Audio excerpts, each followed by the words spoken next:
Well, good evening. Good to see everybody back this evening. I hope you've had a good, kind of fallish afternoon. It was nice weather, and it is good to be back. I thought we had a great service this morning. Felt like our preacher finally delivered a good lesson this morning. What a great morning, Logan. Great thoughts this morning. Well, most of you know I got to spend the last 2 weeks in quarantine, and there are some good things that come from that. And one of the things that I did during those hours that I was home, I spent some time in the Gospel of John. John is, boy, it's just hard to go wrong with the Gospel of John. It is so full of just good stuff, and I really enjoyed. I'd just read a little bit, and I'd think about things, and I'd read a little bit more. And the lesson for tonight comes from this series of readings that I did during that couple weeks, and the lesson is actually going to come from John chapter 16. It's going to take us a little while to get there, but that's where the lesson kind of had its origin. So to get there, I want for us to take a couple steps back, and I want to just talk for a little bit to kind of set up some of the things that happens there towards the end of John chapter 16. And the first thing I'd like to mention is that as a preacher and as a teacher, one of the things that I absolutely love is when the light bulb comes on. Especially as a minister, as a preacher, when you're sitting and you're studying with someone, and you can just see it in their eyes when that light bulb, all of a sudden they just get it. I was tutoring a young man this last week in mathematics, and I saw the light bulb come on with him. And it is so neat. And that's one of the things that we love in our teaching and preaching is seeing that light bulb come on. Well, I want to share with you 3 events that happened in my life where light bulbs came on. The first one I'd like to share with you is a young man by the name of Miro. Now, obviously, Miro means that we were in Slovakia, but Miro was one of our college students, and he was coming to the Bible Center, and he had studied with one of our other missionaries, and then our missionary was going home, and so I picked up the study with Miro. Miro was a very intelligent young man, and we studied several times together. And I remember the event when the light bulb came on. It's when these events happen, you can see the colors, and you see everything that was going on around you. And I remember I was in my little car. We had a little car called a Skoda, and I was in my little Skoda car, and we were sitting in front of a stoplight. Right beside the YMCA building in downtown Bratislava, Slovakia. And Miro and I had been studying that night. We've been talking about a lot of things about the church, and we've been talking about a life change that we needed. We talked some about baptism and how important it is. And all of a sudden, while we were sitting there at that stoplight, Miro looks over at me and he says, "So what you're saying is..." And I could see the light bulb came on. But the conversation didn't really go where I wanted it to, because the way that Miro finished that was he said, "What you're saying is that if all this stuff is true, then that means that I've been wrong my entire life. And what that means is that my mom and dad have been wrong their entire lives. And it means that grandma and grandpa, they've been wrong their entire lives. And it means that everybody that I know, and everybody I go to church with, and everybody that I worship with, and my priest, and everybody's wrong." Is that what you're saying? Is that the conclusion I'm supposed to make? No, you could see the light bulb came on, right? Because he is understanding some truth about Scripture. And when I told Miro that night, I said, "Miro, I am not the judge of anybody. I said, I'm just trying to share with you what the Bible says. And I said, Miro, perhaps you will be the catalyst that changes the history of your family. Perhaps you will be the one beacon for all of your friends and everybody that you know, and a whole new dynamic can now begin in your life." Well, that was, I took Miro to his dorm and dropped him out, and that was the last time Miro and I had a conversation. Although the light bulb came on for him that night, It didn't end the way that I had desired. I don't know what's happened to Miro since, but at least the time that we were in Bratislava, I'd never had the opportunity to visit with him again. That was the end of it that night. I want to share with you another study that I had again in Slovakia. Was with a young couple. His name was Bosch, and her name was Layne, and their last name was Spishak. Bosch and Layne. Bosch and I were pretty good friends. We actually played, I used to play tennis some, and Bosch and I played tennis a time or two. They had been in our home, we had been in their home. We studied once a week for, I don't know, probably a couple years. And I remember when the light came on for Bosch, I was sitting at his house, and we had gone through this entire curriculum of study. We'd been through some of the Old Testament principles. We had been through the Gospel of John. And we were now in the book of Acts, and we had got to Acts chapter 2. And we finished Acts chapter 2, and we went through that great verse. We get to verse 38. The light bulb comes on in Bosch's mind. And he looks at me with tears in his eyes, and he says, "Layne, I need to be baptized." Of course, I'm thinking, yes, you do. This is a great time. This is a good time for this to happen.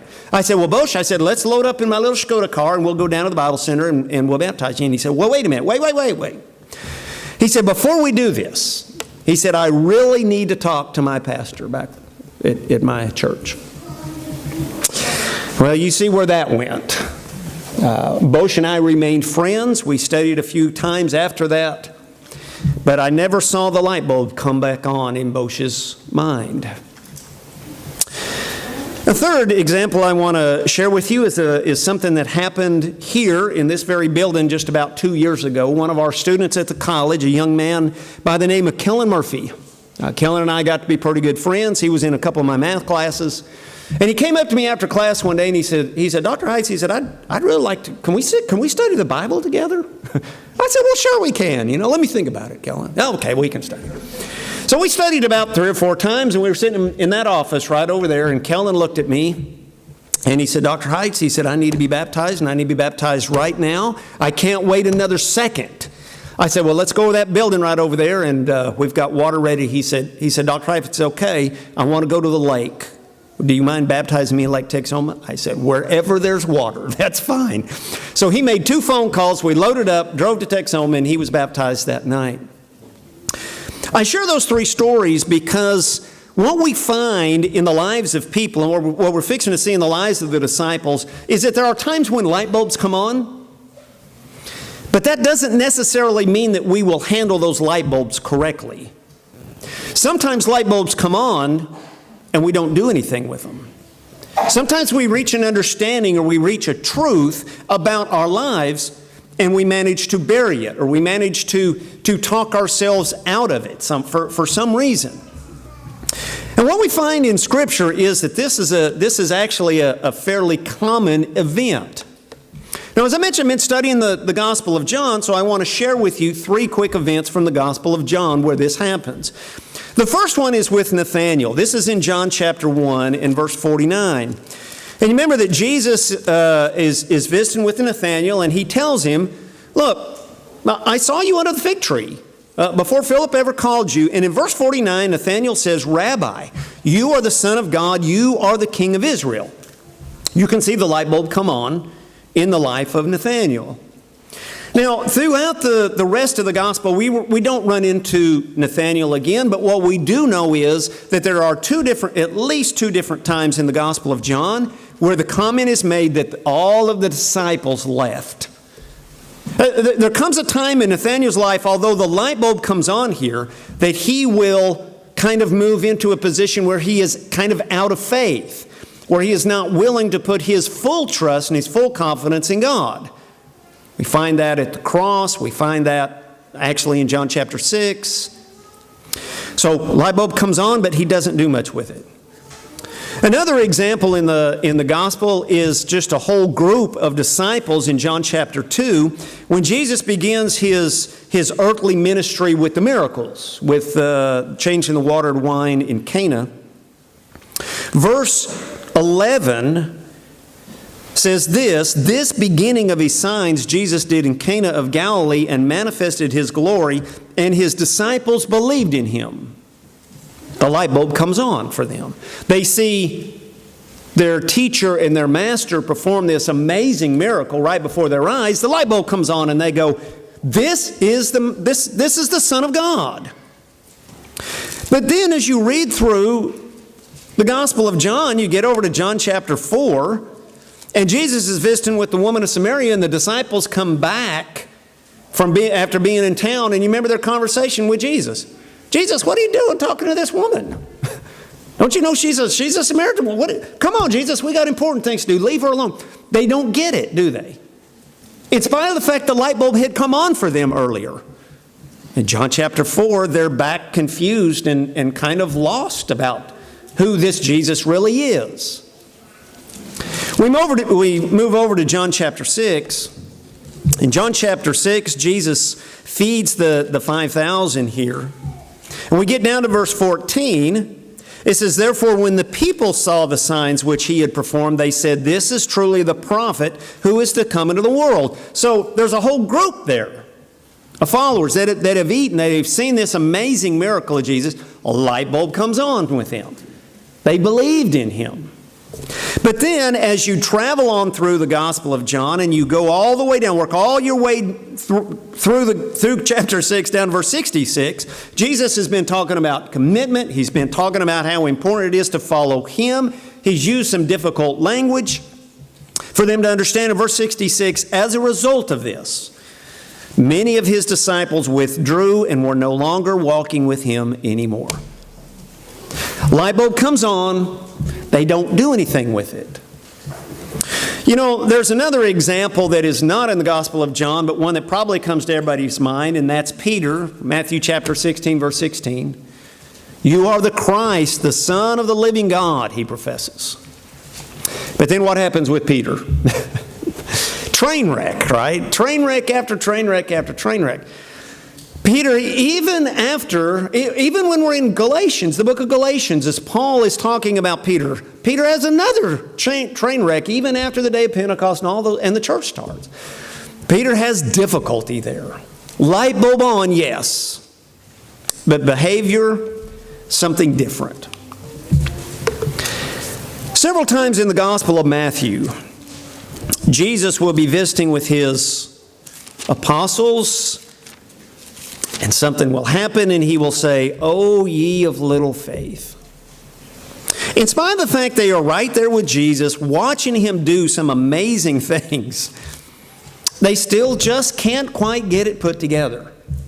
Of course, in Matthew chapter 8, verse 18, Jesus, in verse 18, he talks about discipleship and how important it is and that they need to follow him. Verse 23, he gets into the boat, the disciples come, the storm comes up, Jesus calms the storm, and of course they wake him up because they were afraid, and Jesus says, "Why were you afraid, you men of little faith?"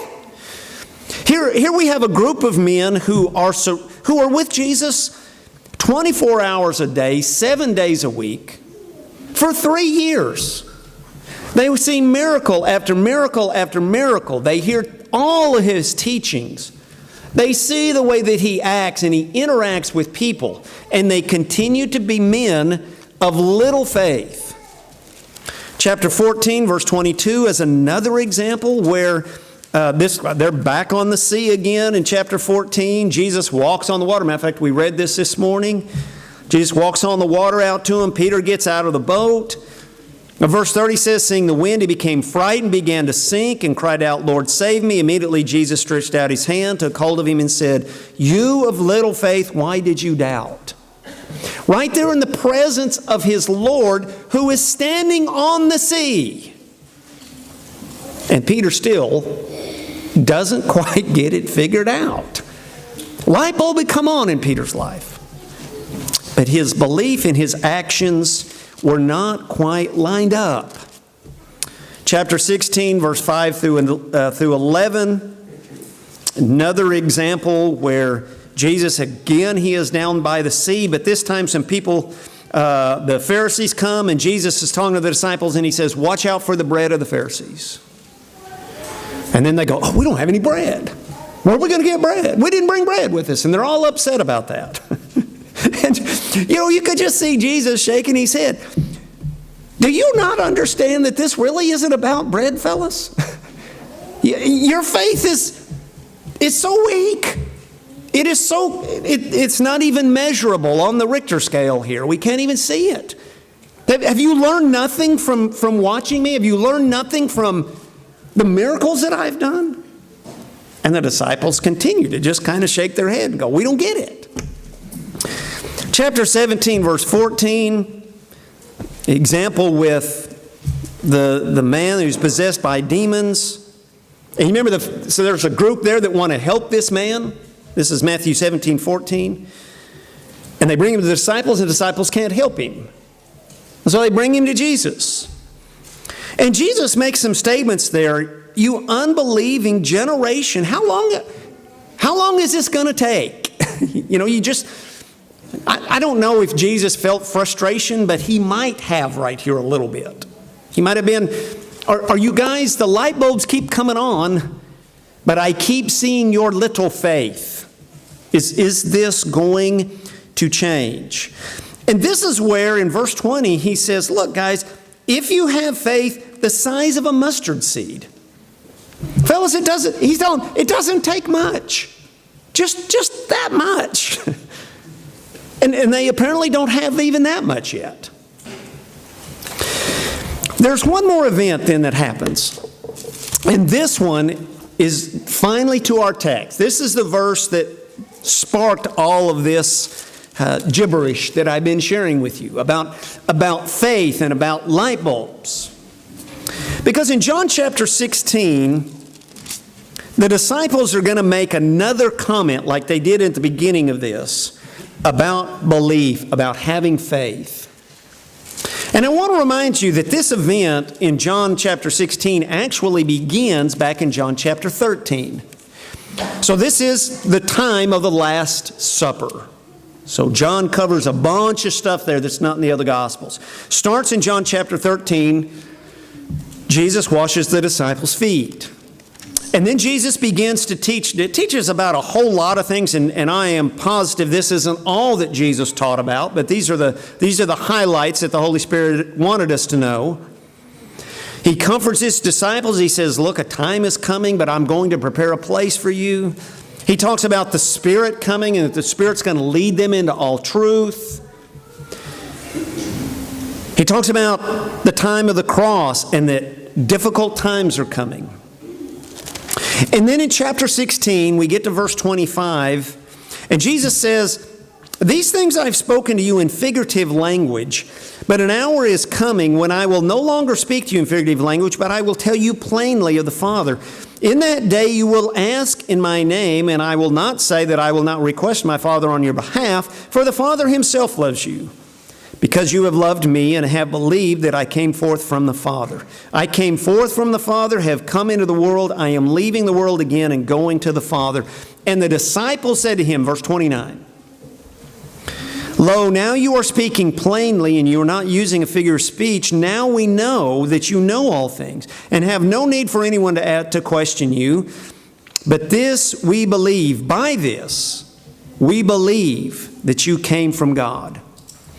So again, you see the light bulb come on with the disciples at the last possible moment. The light bulb comes on.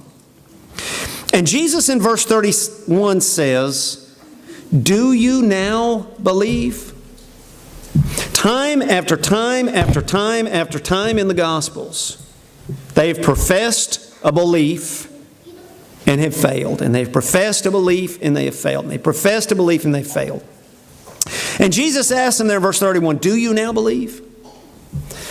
Now notice what's fixing to happen. This is interesting because Jesus says in verse 32, behold, an hour is coming and has already come for you to be scattered. What's fixing to happen? They're fixing to fail one more time, aren't they? Even the night before his crucifixion, the disciples fail yet again. But he tells them in verse 33, and this is really the core of our lesson, I believe, is verse 33. These things I have spoken to you, so that in me you may have peace. Fellas, you have failed time and time and time again. You're going to fail again tonight. But I have come to give you peace. It's not the end of the story yet. The end is not here. We still have things. He says, in the world you're going to have this tribulation. But I'm fixing to overcome the world, is basically what he's telling them. All of this is fixing to be ended. So they failed yet again. Not the final time, but for the final time in the life and ministry of Jesus, here in John chapter 16. Now, I say all this because there's some very powerful and important lessons for us to glean from the disciples here. The disciples have spent 3 years with Jesus. They have talked to him personally. They have seen his miracles in person.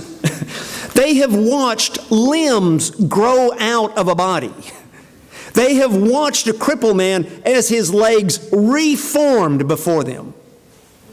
They have seen a man who was dead come out of a tomb. Have they not seen everything that they should need for faith, and yet they continue to fail? Now, where does that put us? Are we going to struggle in this life? And I would suggest to you, yes, we are. And every one of us in this room, we are all in this boat together. There's none of us in this room who have arrived. We're not there yet. We are going to continue to struggle, and sometimes even with faith. Sometimes we may shake our heads and we go, God, I just don't get this. We may turn angry inside towards God because of the things that happen to us and the things that are going on around us. But what I want us to understand is, first of all, we need to be patient with ourselves. We need to be patient here. Remember the trouble that the disciples had, and take courage from that. Where did the disciples finally end up? Did they not end up turning the world upside down? Did they not indeed begin the very church that you and I are part of this very night? Yes, they did. But it was after failure, after failure, after failure, after being with Jesus and more failure, and they were victorious anyway because they continued on. I loved Brett's lesson Wednesday night, and I mentioned to him that what I was studying already Wednesday night with this lesson, that these were going to go together, because one of the things that he said was that patience is about perseverance. It's about keeping on even in the face of trials and difficulties. God is patient with us, and brothers and sisters, we need to be patient with ourselves. We cannot give up. If you have visited with many people, and I think a lot of us have been in the church for a lot of years, and I haven't talked specifically with Logan about this, but if we've been in ministry at all, we have visited with somebody who has given up. I just can't do this. They've lost patience with themselves. I can't go on any further. I've gone back to that addiction one more time, and I'm giving up. We've got to be patient with ourselves. We've got to keep on keeping on. Secondly, we need to be patient with others. You know, it would have been so easy. Probably of all of the apostles, as you go through this reading, of all the apostles, the Apostle John probably did better than anybody else. But we don't see the Apostle John griping at Peter, saying, "Come on, Peter, I wish you'd grow up. Wish you'd quit messing up, Peter." He's patient with him. And brothers and sisters, we as a family need to be patient with one another. And again, this goes back to Brett's lesson. We have got to be patient and kind with one another, because we are all at different places spiritually, and we are all growing towards the same goal. God does not expect perfection from any of us. Now, yes, we want to aim for perfection with the understanding we're never going to get there. So you are going to get there before me, and so be patient with me as I catch up with you. We need to be patient with ourselves. We need to be patient with others. And number 3, we just need to ask of the Father.